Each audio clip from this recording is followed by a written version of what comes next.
Good morning and welcome to Wednesday Wake Up. Today we're going to be talking about revving up your mindset. So often in our training classes, we talk about habits, attitudes, and skills. This comes right from our Peak Producers training, where we're talking about habits, attitudes, and skills. Most of our classes, of course, focus on skills and tools, and we alternate on our Wednesday Wake Up classes between system, skills, and tools, like the lead resource system, like action plans and things like that, tools for you to use to automate your business and to make it much more efficient and effective. We also then alternate with business skill development, how to make a great listing presentation, how to be a top negotiator, how to work with buyers, how to work with sellers, and things like that. Then we also always talk about, we find it important to focus on habits. And in our teaching, we want to make sure that people think about the habits of working with those big rocks first, which we talk about a lot, how to manage your time, how to manage your energy. Initially, these things have to be disciplines. Ideally, they become habits. And we have to practice with these things in order for them to become habits, like that wonderful jump shot that Michael Jordan used to do. He practiced a lot to make that work as easy and as naturally as it does. But we usually leave attitudes for last, and we talk about the fact that if you have great skills and tools, if you develop good habits, that will help improve your attitude. Well, it also works the other way, in that having a great attitude will help you want to acquire new skills and new tools and make it easier for you to do so. A great attitude will be helpful for you as you think about focusing on those disciplines to make the best use of your time, so that they eventually become habits for us that we don't even have to think about them. So attitudes works both give and take in this situation. And today we're going to focus on attitude, or overall the mindset of a peak producer is the overall term that you would call that. And this comes right from our Peak Producers training from Brian Buffini. And he breaks mindset or attitude down into three subcategories: philosophy, attitude, specifically attitude, and physical energy. Those three elements are crucial and altogether make up our mindset. And you hear a lot of people talking about how important mindset is to success in this business, and it's absolutely true. So let's take a look at these one at a time. First of all, philosophy. That's your fundamental beliefs. And what we're talking about here is your beliefs with regard to business and, yes, your life, and how those things all fit together, because we all do this for bigger things than just to make money in our business. And we'll talk about that in a moment. So, what do you believe about yourself? Stop and think for a moment. What do you believe about yourself with regard to where you are in this business, how you approach the business, the way you look at yourself and your skills in the business, the way you also then deal with other people in this business. So what do you believe about yourself, your relations with other people, your clients, the other agents you deal with, and your attitude toward that? So what do you believe about yourself? What do you believe about the industry, the business, real estate? How do you love real estate? Do you love working with people? What do you like about this business? And it really should be more than just, I can make a lot of money at it. Although, that can be done, and that's a wonderful thing for us. But it has a lot of other elements too. What do you like about real estate? What do you think about the industry? How do you view the competition? How do you view your fellow agents when you're negotiating with them? What do you think of them? How do you view them? So what's your philosophy about them, and how does that contribute to your overall mindset? And then, of course, the third element is, what's your philosophy? What are your thoughts about the future? And that involves not just the future of the business, but the future of the economy, the future of your family, the future of your life, essentially. Where do you want to go? Where do you want to take yourself? And again, we'll talk about how all these three things relate into a thing that we'll talk about as the big why in just a moment. So that is basically, this is the starting point for mindset and its philosophy. What do you believe about yourself, your industry, your future. And take some time and do some contemplations, some thought. Chat about it with your spouse or significant other or a good friend or another agent or your coach, and take an assessment of where you are right now so that this is sort of the starting point for developing a great mindset. The second element then is specifically attitude in this more narrow definition here. Attitude is a mental position, a feeling, or an emotion towards a fact or a state. So what's your attitude towards something? Our attitude, and this is a bit more tactical than philosophy. Philosophy is sort of a larger picture, strategic. Attitude becomes more tactical in dealing with specific things, a fact or a state. And our attitude will color the way we react, the way we respond, the way we deal with our clients, the way we deal with the other agent in a transaction, and this kind of thing. So what are the elements that go into making up our attitude? Peak Producers talks about 3 elements. The first is your mental diet.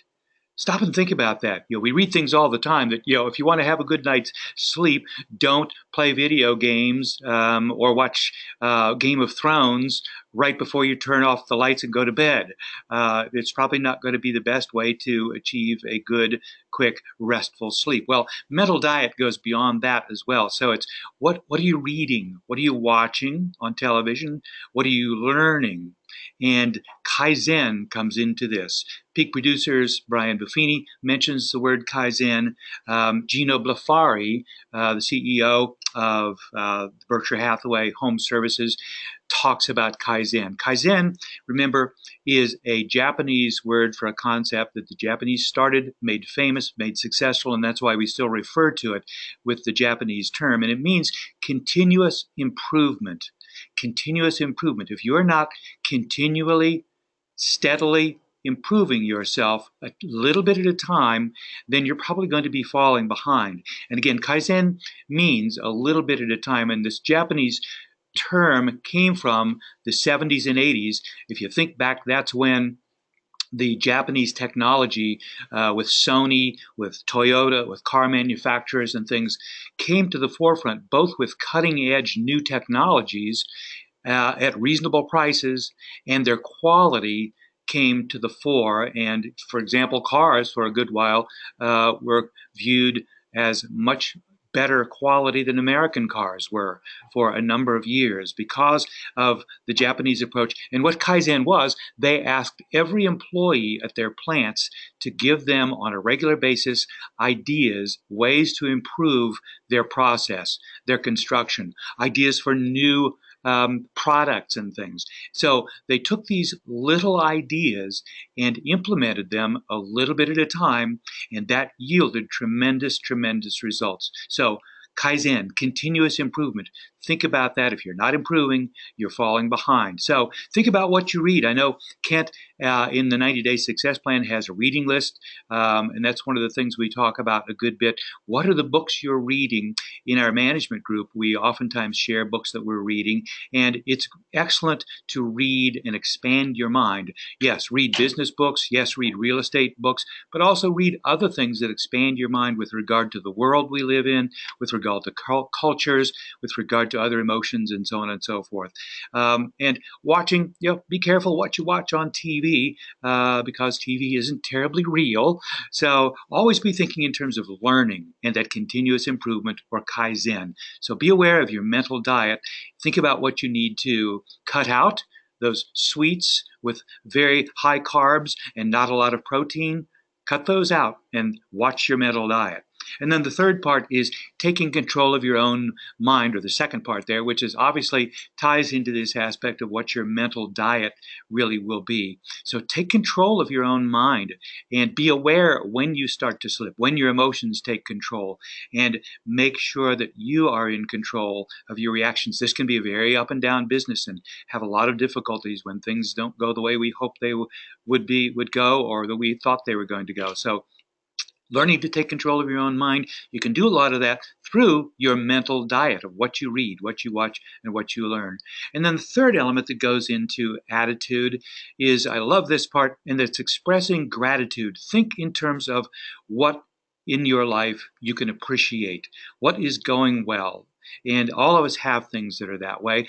Peak Producers Brian Buffini reminds us that the word gratitude really is a contraction of the two words great attitude. So gratitude is an expression of great attitude and will really, really help you if you think in terms of what am I grateful for? And we have some affirmations that I'll share with you in a moment here. So moving on, the next part of it then is the physical energy. What is your physical energy? This has such a gigantic impact on us and our attitude, in addition to our philosophy and our general attitude with regard to our mindset. What's my physical energy like? Your physical energy is your capacity for vitality of action or expression. Your capacity for vitality of action or expression. Boy, we've all been through those times when we're a little under the weather or we haven't been getting good sleep. So watch it with Game of Thrones at 10 o'clock at night or 11 o'clock at night. So get that good sleep, and you will feel much more vital, much more in control, and your physical energy has a huge impact on your mindset.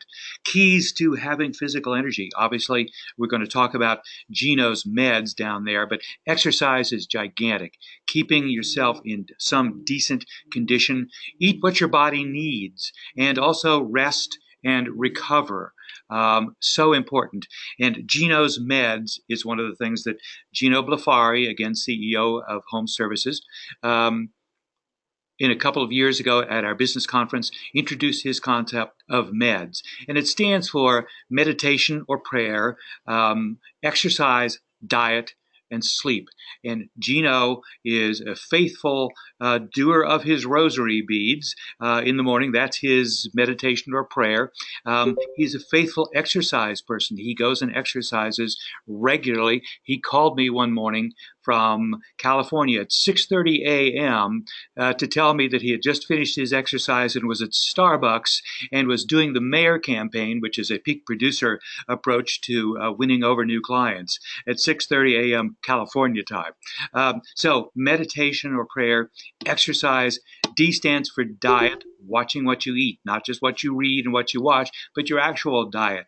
Be very, very careful how you eat, watching your weight, watching your condition, and that kind of thing. And then sleep. So meds. Don't forget Gino's meds, and that will really, really help you with your physical energy. So, and energy is not just physical, but overall. And Brian Buffini and Peak Producers gives us a list of things that are energy drainers, energy providers, and energy sustainers. So let's take a look briefly here at energy drainers. These are the things that can really take away from your energy, both physical and emotional / mental energy. And one of the first one there is fear. Succumbing to fear, or what somebody had said is false evidence appearing real. False evidence appearing real. That's when we have fear about the future, or fear about what's going to be happening, or fear of what if this happens. And obviously things can happen, but worrying about them and fearing them in advance is not a situation that helps us deal with them positively when and if they might happen. So fear, worry, worry is a little bit longer term. Are you worried about the longer term future? That can be a real energy drain for you. Fear is more sort of the shorter term thing. Oh gosh, what happens when the inspection comes in and if they've asked for a whole lot of stuff? Worry is longer term indecision about things. So, and that brings us to indecision. Indecision is a lot worse than having a negative reaction to something. When you have a yes or no answer, that's much better, frankly, than indecision on something. So your own indecision about what to do, how to go about something, how to respond, how to deal with a client, how to deal with a problem, that just drains your energy like crazy. So that's why we have our management team in place. Other agents are here for you newer agents. If you're not sure what to do about something, boy, oh boy, don't spend too long in indecision.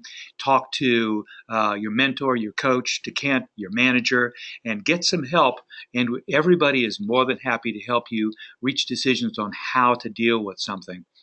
The next one there is something that um, I've seen in my career that some agents tend to kind of seem to enjoy, and that's the drama of things. Probably around the office, you may run into people from time to time going through a huge drama about something, and that it also involves indecision and making a huge deal on something that they would be much more helped by making a decision, taking action, and removing the drama and moving forward. So be careful if you find yourself being in that kind of a mindset where you're making a huge deal of something, and things can be huge deals, of course. That's why it's good to go get help from manager, coach, mentor, other agents, and that kind of thing. Don't succumb to your client's drama. Our goal and our role as professionals is to help them avoid drama as well. So make sure you don't mirror their drama when they get really excited and upset about anything. Let them know that we're in control. There will be an answer. We will make the decision, help them make the decision, and it will either go or not go. But let's move on. Avoid drama, and avoid drama in your own approach to things if you see yourself doing that.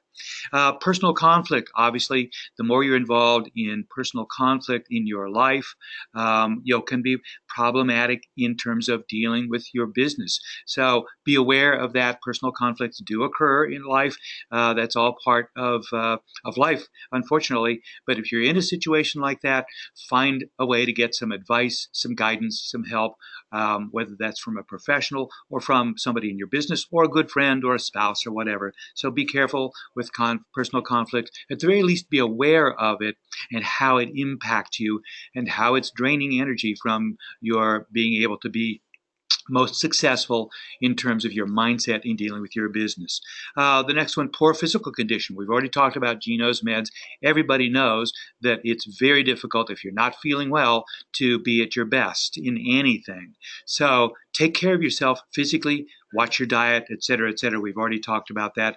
And then the last energy drainer that really is one that you don't think about that much, but it's a lack of direction that sort of ties with indecision. Indecision in our sense really means sort of smaller tactical things.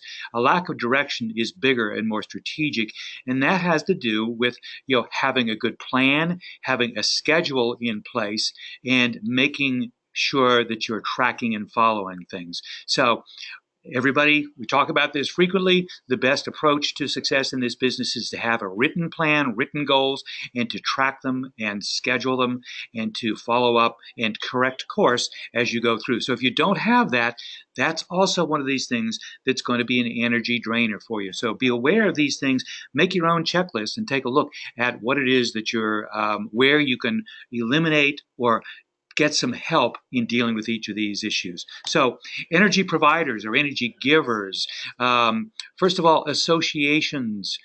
Who do you hang out with? You can remember your parents talking to you as a kid or a teenager or a college student or a grown-up even potentially, asking you questions about who you're hanging out with and, when's their curfew time and et cetera, et cetera.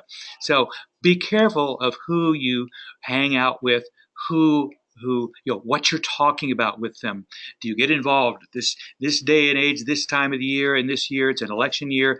Boy, avoid talking politics for the most part, because for many of us there's strong feelings, and that can lead to some unfortunate disagreements in situations that we'd rather not do. So be careful what you talk about. Your mental intake is part of that as well.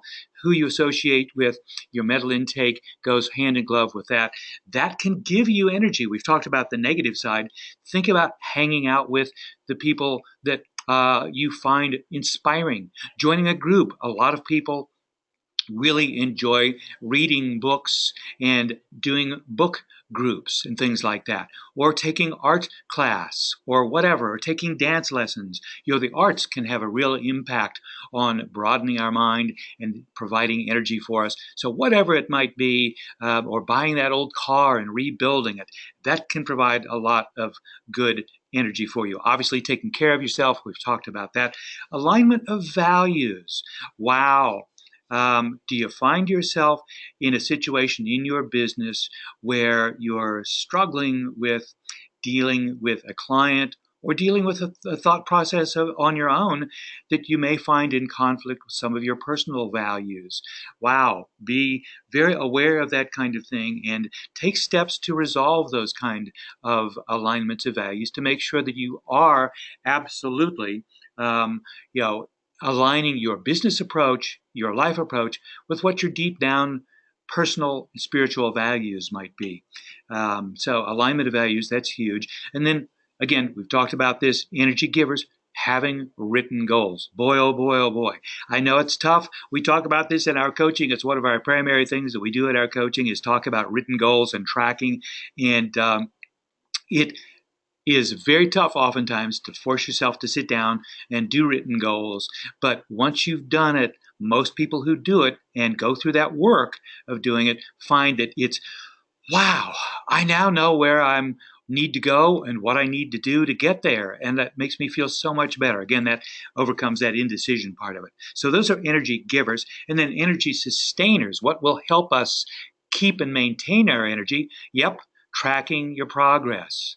If you have those written goals and they're very detailed, that's wonderful. But if you do nothing then to track them, you've wasted somewhat that energy, that time you spent, and you're going to lose energy by not following up and tracking. I think everybody can share stories of if it was a diet they went on and they tracked and use one of those apps like MyFitnessPal or whatever to track your calories and protein and carbs and all this kind of stuff. Boy, oh boy, oh boy. I know when I've done that on a couple of occasions, I sure am much more careful about what I eat than if I don't track my stuff. Same with if you're running and you're training for the mini marathon of a couple of weekends ago. If you're doing that, boy, you better be tracking what you do. You better have a good plan to build up for that race and be tracking your progress. If you have a goal that you want to run 9-minute miles and you've never done that before, you better have a plan and track your progress so that you can monitor if you're going to be able to make that or not. So the same in our business. How many contacts have you made this week? How many calls? How many coffees? How many pop buys? How many emails did you send out? And part of that will be tied into your plan, your business plan, that will tell you that you need to make X number of contacts every week in order to get X number of leads, in order to turn those leads into Y number of prospects, in order to turn those prospects into X or Z number of closings. So if you don't have that, you're just sort of doing those seed of plants decisions and you're not going to be maintaining your energy. And that's a very tough thing to do. Visual anchors. This is where we talk about the big why. I've mentioned that. Why are you doing this business? Why are you in real estate? What do you love about it? What are the big reasons you're doing it? And money probably for most of us will not and should not be the primary reason. Yes, it can provide an income for you, but getting started in this business can be with its ups and downs as you're beginning to get into this business, can have a lot of emotional aspects to it. So there's a big hurdle to get over when you start this business, and that's why we provide so much training and coaching to help newer agents get involved and become successful as quickly as possible. But what's your big why? Why are you doing this? And the big whys are things like, I want to save enough money to put my 3 kids through excellent colleges and so that they never have to take out a student loan. I want to buy that retirement house on the lake 5 years from now. And that's my big why for now.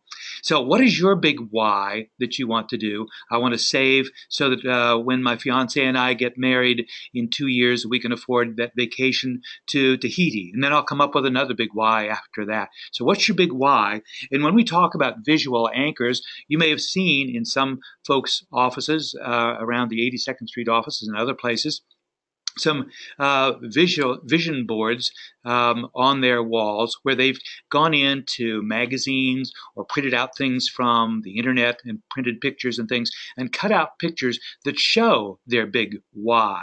Somebody graduating from Harvard or something like that, or a beautiful cottage on the lake, and all kinds of other things, and pictures, of course, of themselves on that vision board as well. So think about doing that so you can always, when you're stuck dealing with that difficult agent or difficult client in a difficult situation, you can hang up the phone and look back and see that picture of that lovely beach in Tahiti, and you can remember, yeah, that's why I'm doing this. That will help you sustain your energy through difficult times. Consistency is also something that will help you sustain your energy.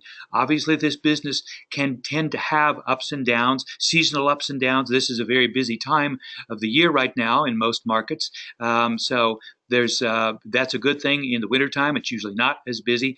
The whole point of peak producers training is to even out those ups and downs of our business to make it more consistent. Although it still will have ups and downs, it will not have Mount Everest and Death Valley type of ups and downs. So consistency, and in this sense, it means consistency in the way you approach your business.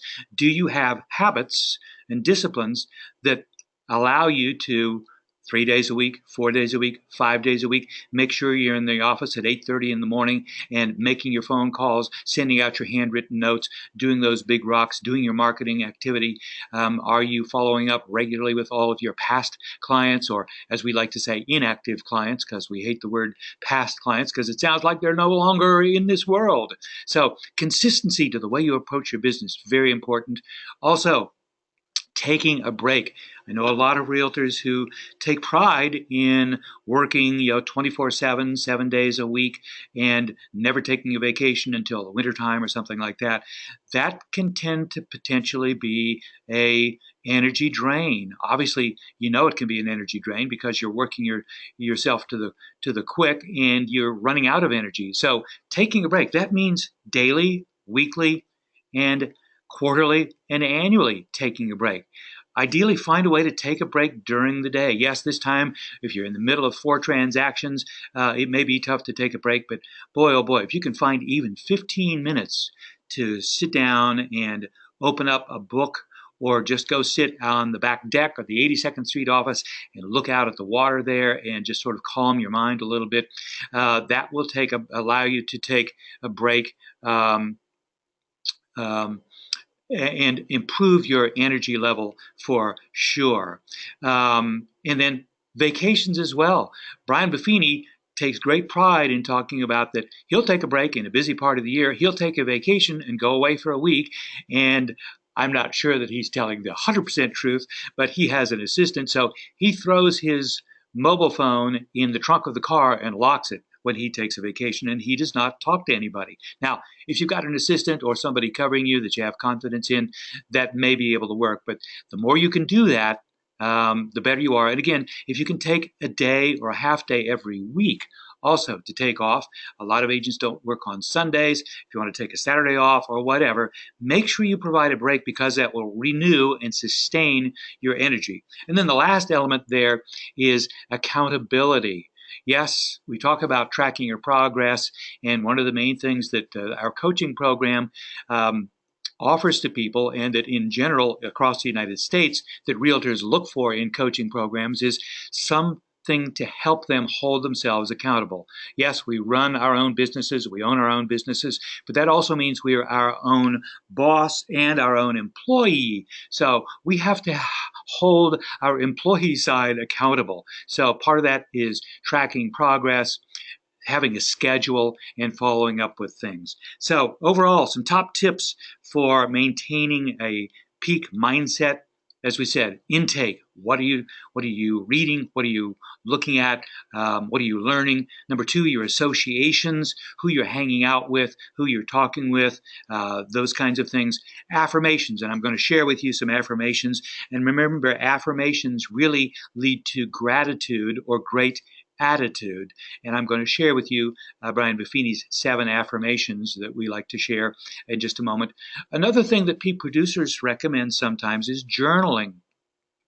Writing things down, the way we feel about things, our reactions to things, whether it's joy or issues or problems, wow, to just sit and write for 15 minutes, and that's something you can do if you can take 15 or 20 minutes or half an hour in the middle of the day to sit down and journal a little bit and write about what's going on with your family or what's going on with your deals and transactions of things in a positive sense, or your gratification, your things you're grateful for, that you have gratitude for. So writing things down will help us work through things and remember things and appreciate things. So if you don't do that, grab yourself one of those little Moleskine books and make some journaling. And it doesn't have to be beautiful English. Nobody needs to read it but you. And then the last thing, accountability, as we've already talked about. The more you hold yourself accountable, and again, your coach or a mentor can help you hold yourself accountable, but they do not hold you accountable because they're not your boss. You are your own boss, but we love to help you hold yourself accountable. So, and then the 7 affirmations from the peak producers. I've got this. I'll send this presentation around, but we have sent this around before and posted it in different offices from time to time. Some good things, and there's many of these other kinds of things around as well. So if you have something, but Brian Buffini and Peak Producers, we like to recommend every day when you get into the office, have this taped up on your wall, sit and take a look at and read them aloud to yourself. Yes, if somebody else shares your office, that may seem a little odd, but maybe you don't read them aloud if there's somebody in the office. But saying things aloud makes a big difference. I am in sound health. I have peace of mind. I enjoy the work that I do. I am free from the grip of fear and worry. I always have a positive mental attitude. I have material riches of my own choice and quantity, and my life is full of healthy and loving relationships. And if I spelled relationships correctly, that would be better than relationships. So saying affirmations, you may be not in sound health at the time that you're saying this, but just saying it will help you with your mental energy and your physical energy, improve your health if you have a better attitude about your health. And if you've got a sore throat, or if you've got carpal tunnel syndrome, and you feel that you're in sound health, you can sometimes think about others who are in far less sound health than you are. So I'll send these around to you. And again, I encourage you to have these printed out and hung on the wall or someplace or on your iPad, and take a look at these on a daily basis. I like to start the day with these things as well. So to sum up, the skill of consciously being aware of and managing your mindset. See, I did work skill into it. The skill of consciously being aware of and managing your mindset, along with the habit of controlling and optimizing your time and energy, and it will help you optimize that and achieve that habit when initially it needs to be a discipline. That's going to help you overall improve your attitude and continue to improve your attitude, and knowing you stand on a solid platform of growing your business while making your life easier. That's the whole point of all of this training, is to help you grow your business while making your life easier every day. So, revving up your mindset, that's the key to all of this. And look forward to seeing if we have any questions or comments here. I don't think we do. Let me get to the computer here. So we don't have any questions at this point in time. I will end the recording, and thank you so much. I will send around the presentation and the recording for everybody. So remember your meds. Take care. Yes.